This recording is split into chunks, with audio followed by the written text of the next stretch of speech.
இந்த வீடியோவை நீங்கள் கேட்குறதுக்கு முன்னாடி ஒரு நிமிஷம் எந்த விதமான கவனச்சிதறலும் இல்லாத ஒரு இடத்துக்கு வந்து விடுங்க. இது ஒரு வெறும் ஜோதிட பலன் அப்படிங்கிறது கிடையாது.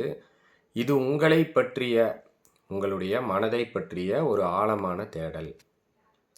வெளியே இருந்து உங்களை பார்க்குற ஒருத்தர்கிட்ட போய் இவரை பற்றி என்ன நினைக்கிறீங்க அப்படின்னு கேட்டா அவங்க சொல்கிற முதல் வார்த்தை, இவங்க ரொம்ப கலகலப்பான ஆளுங்க, எப்பவும் சுறுசுறுப்பாக இருப்பார், நிறைய பேசுவார், உங்களை சுற்றி இருக்கிற உலகத்துக்கு நீங்கள் ஒரு திறந்த புத்தகம் மாதிரி, அதில் எந்த ரகசியமும் இல்லாத எப்பவும் ஜாலியாக இருக்கிற ஒரு மனிதர்.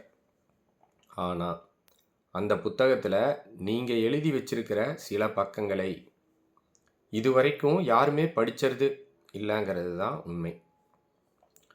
உங்களுடைய நண்பர்கள் வட்டத்தில் ஒருத்தருக்கு பிரச்சனைனா முதல்ல வந்து நிற்கிறது நீங்கள் தான். அவங்களுக்கு மணிக்கணக்காக கவுன்சிலிங் கொடுப்பீங்க, என்ன செய்யலாம் என்ன செய்யக்கூடாதுன்னு ஒரு தெளிவான பாதையை அமைச்சு கொடுப்பீங்க. ஆனால் ஊருக்கே வழி சொல்கிற உங்களுக்கு உங்கள் வழியை தேர்ந்தெடுக்கிறதுல ஏன் இவ்வளவு தயக்கம்? ஒரு கூட்டத்தில் இருக்கும்போது நீங்கள் வேற ஆள், அந்த கூட்டம் கலைஞ்சு எல்லாரும் அவங்க வீட்டுக்கு போன பிறகு நீங்கள் உங்கள் அறைக்குள்ளே தனியாக உட்கார்ந்துருக்கும்போது அந்த அமைதி உங்களை என்ன பாடுபடுத்துதுன்னு உங்களுக்கு மட்டும்தானே தெரியும். பகல் முழுக்க ஊருக்காக பேசிக்கிட்டு இருந்த உங்கள் உதடுகள் அமைதியாகும்போது உங்களுடைய மூளை பேச ஆரம்பிக்குதுங்க.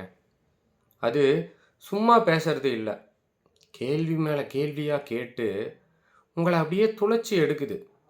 முக்கியமாக ராத்திரி நேரங்களில் தூங்கலாம்னு கண்ணை மூடுவீங்க, ஆனால் அப்போ பார்த்து மூளைக்குள்ளே ஒரு கம்ப்யூட்டர் ப்ரௌசர் ஓப்பன் ஆகி அதில் பார்த்தீங்கன்னா ஒரே நேரத்தில் 50 டேப் ஓப்பன் செஞ்சால் எப்படி இருக்கும்? அந்த மாதிரி ஒரு நிலைமை கண்டிப்பாக வரும். அந்த மாதிரி ஒரு நிலைமை 5 வருஷத்துக்கு முன்னாடி செஞ்ச ஒரு தப்பு ஞாபகத்துக்கு வருங்க. அடுத்த மாதம் செய்ய வேண்டிய ஒரு வேலை பற்றின கவலைகள் வரும் திடீர்னு. நாம் ஏன் இன்னும் வாழ்க்கையில் முழுசாக திருப்தி அடையலைங்கிற பெரிய ஒரு கேள்வி நிற்கும். இப்படி பலவிதமான கேள்விகள் ஓடிக்கிட்டு இருந்தாலும் இதையெல்லாம் தாண்டி ரொம்ப ஆழத்தில் உங்கள் மனசுக்குள்ள ஒரு முக்கியமான கேள்வி பல வருஷமாக விடையே கிடைக்காம ஒளிஞ்சிட்டு இருக்கு. அந்த கேள்வி என்ன தெரியுமா? எல்லாரையும் போலவும் என்னால் ஏன் ஒரு விஷயத்தில், ஒரு இடத்துல இல்லை ஒரு சிந்தனையில் நிலையாக இருக்க முடியல? நான் எதையோ தேடி ஓடிக்கிட்டே இருக்கேனே, என் தேடலுக்கு ஒரு முடிவே கிடையாதா? இதுதான் அந்த மையமான கேள்வி. உங்களை நீங்களே பல முறை குற்றவாளி கூண்டில் ஏற்றி நிறுத்தி இருக்கிற ஒரு விஷயம் இதுதாங்க. ஒரு சின்ன உதாரணம், உங்கள் வாழ்க்கையில் இது கண்டிப்பாக நடந்திருக்கும்.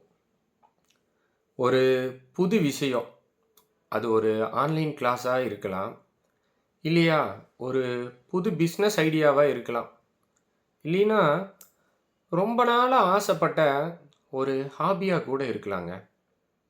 அதை தொடங்கும்போது உங்களுக்கு இருக்கிற அந்த ஆர்வம் இருக்கே, அதுக்கு ஒரு அளவே கிடையாது. நைட்டு பகலா எந்நேரமும் பார்த்தீங்கன்னா அதை பற்றியே நீங்கள் யோசிப்பீங்க.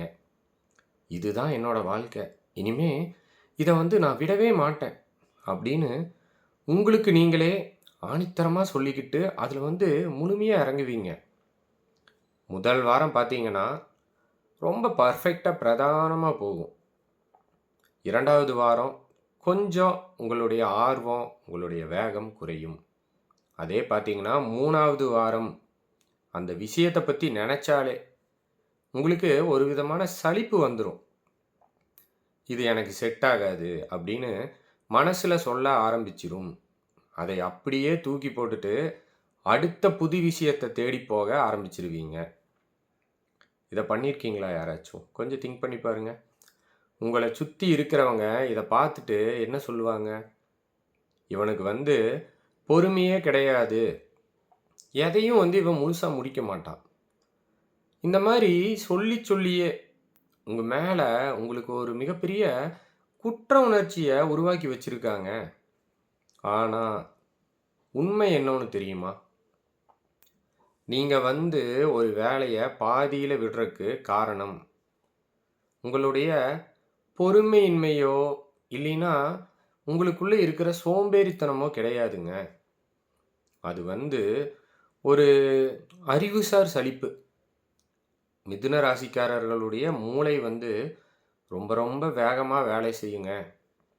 ஒரு விஷயத்துல நீங்க இறங்குறீங்கன்னா, நீங்க வந்து ஒரு விஷயத்துல இறங்கும்போது, அது எப்படி இயங்குது?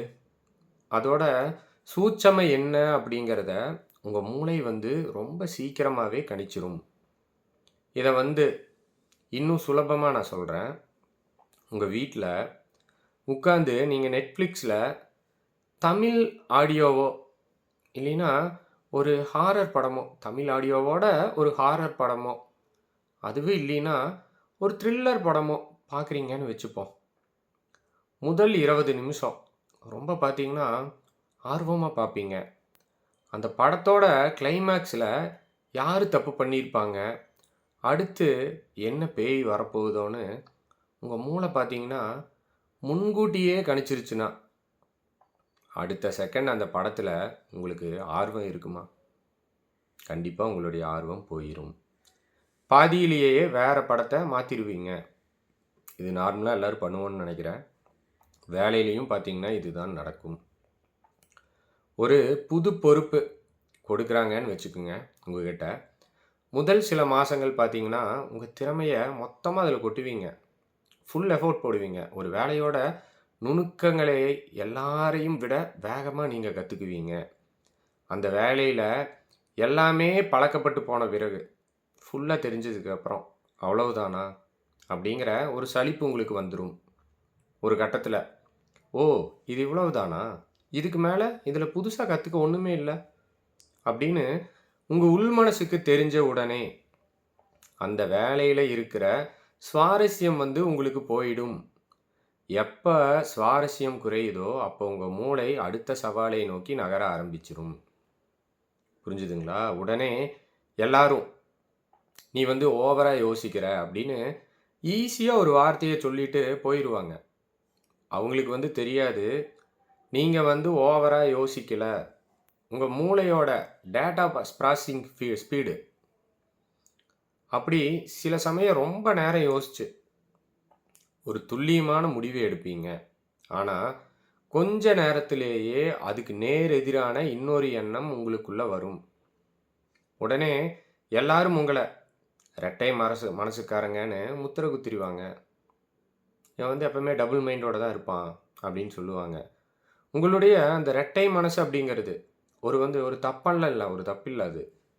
நம்ம மொபைல்ல 2 ஏர்டெல் சிம்மு இல்லாட்டி வேற ஒரு சிம்மு போட்டிருக்கோம்னு வச்சுக்கங்க. ஒரு சிம்ல வந்து நெட்வொர்க் சிக்னலே சரியா கிடைக்கல.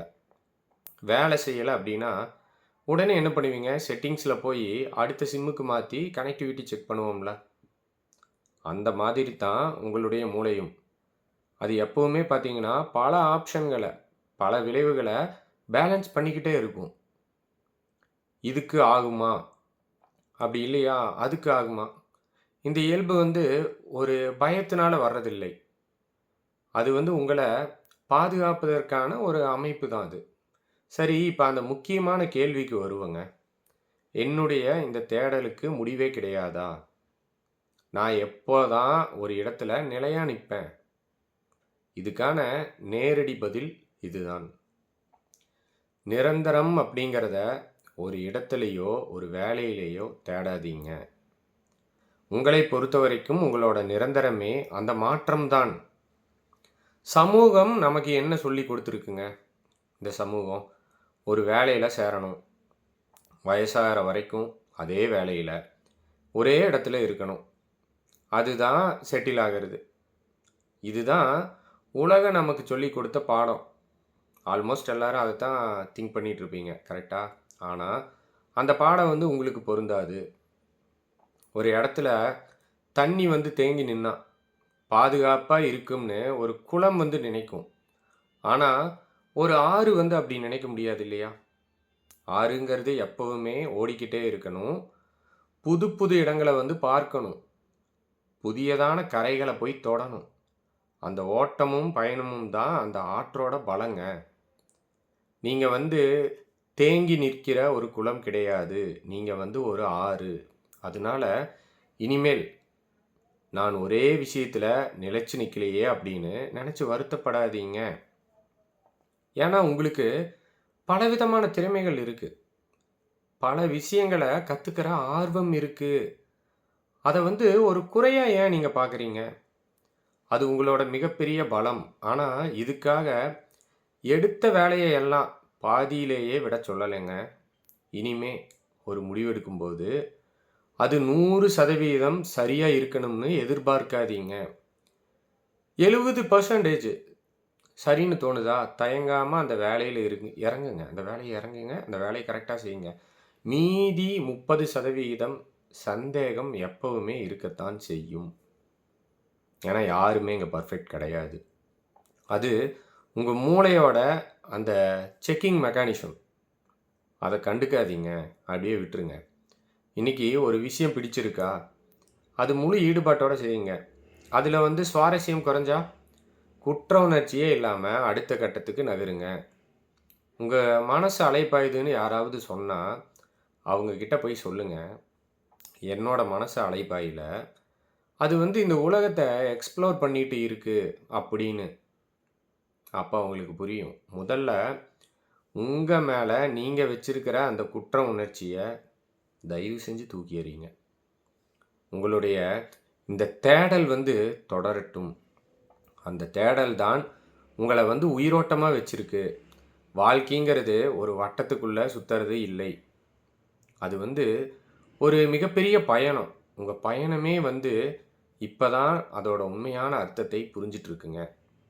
தைரியமா உங்க அடியை எடுத்து வையுங்கள். இந்த வீடியோவில் என்ன சொல்லியிருப்பேன்னு புரிஞ்சிருக்கும்னு நினைக்கிறேன். இதுவரைக்கும் பார்த்துருந்தீங்கன்னா என்னன்னு உங்களுக்கு புரிஞ்சிருக்கும். புரிஞ்சிருந்துச்சுன்னா அது என்னன்னு கமெண்ட் பண்ணுங்கள். இந்த வீடியோ பிடிச்சிருந்துச்சுன்னா ஒரு லைக் பண்ணுங்கள், ஷேர் பண்ணுங்கள். நம்ம சேனலை வந்து மறக்காமல் சப்ஸ்கிரைப் பண்ணுங்கள். மீண்டும் இதே மாதிரி ஒரு நல்ல வீடியோவில் நான் உங்களை சந்திக்கிறேன். நன்றி, வணக்கம்.